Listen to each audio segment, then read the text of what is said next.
Hello, this is William Dudley with discussion post 3, which I've chosen to call 2 questions, 3 texts. The 3 texts are, of course, assigned readings, the academic conversations by Zweers and Crawford, focused by Schmoker, and the integrating book by Tomlinson and McTeague.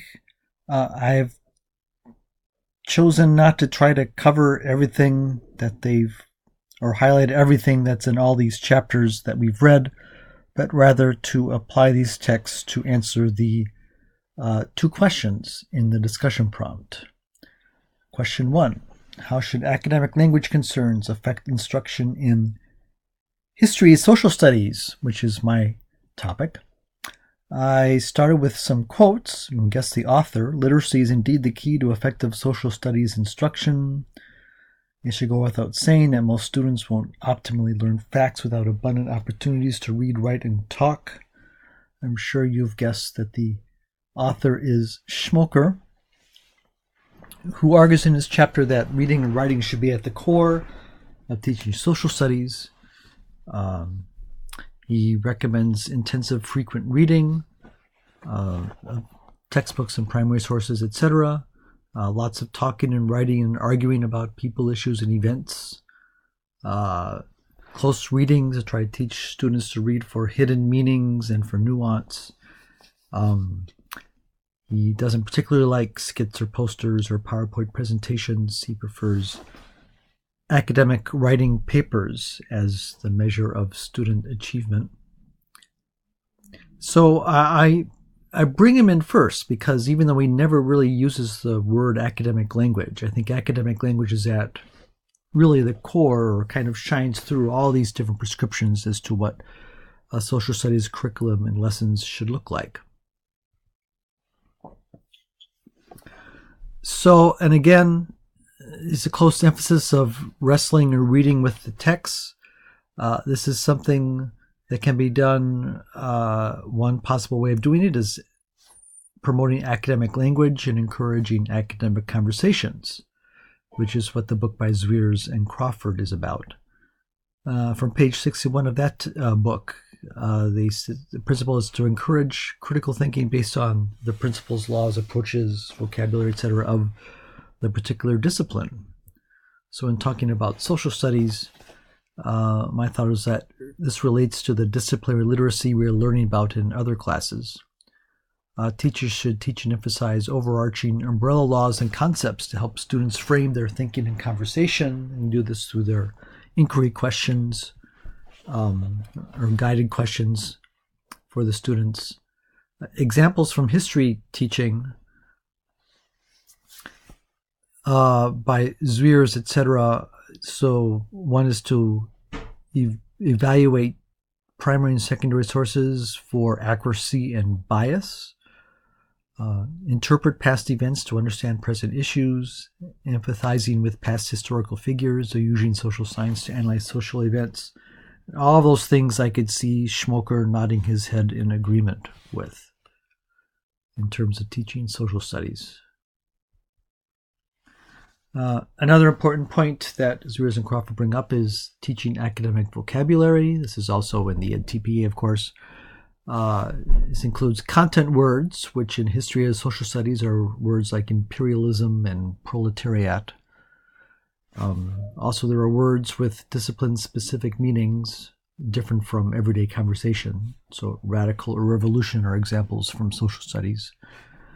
And then there are words not specific to social studies. These are generally used academic or mortar words that help students create logical arguments or relate ideas to each other. And some examples I gave there. And again, teaching vocabulary and having students use the vocabulary is essential to Schmoker's overall vision of students learning history or other social studies from reading and talking about and writing texts. So that is question 1. Moving on to question 2. So how should differentiation affect instruction in history and social studies? Here the primary text book is Tomlinson and McTighe, integrating differentiated instruction. Some points, again, I'm not covering everything they say, but trying to highlight some key points.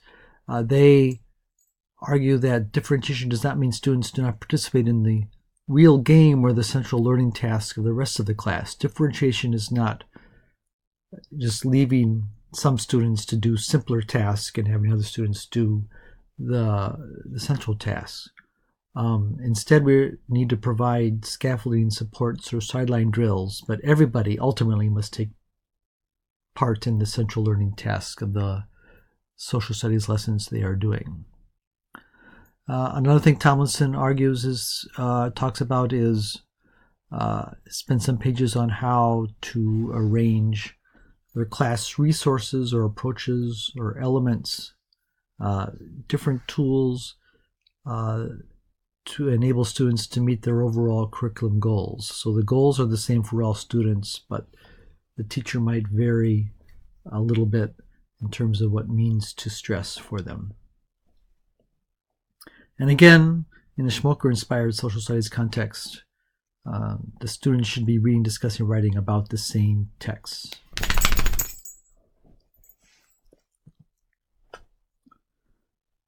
Tomlinson also talks about something called the Where-To framework for designing curriculum and designing lessons. The W is what is being learned, so the importance of communicating to all students what the learning objectives are and how they are going to be assessed. They suggest a possible differentiating strategy of providing multiple examples of past student work that shows how learning goals could possibly be met in different ways. Though I'm thinking if that point is taken too far, Schmoker might raise his eyebrow at that because of his antipathy towards anything other than the traditional academic writing paper. So that's something teachers need to balance. H, hook the learners. So again, the teachers, try to use what they know about the diverse backgrounds and interests of the students and use that knowledge to try to create a way to engage the students in the lesson or the learning objective.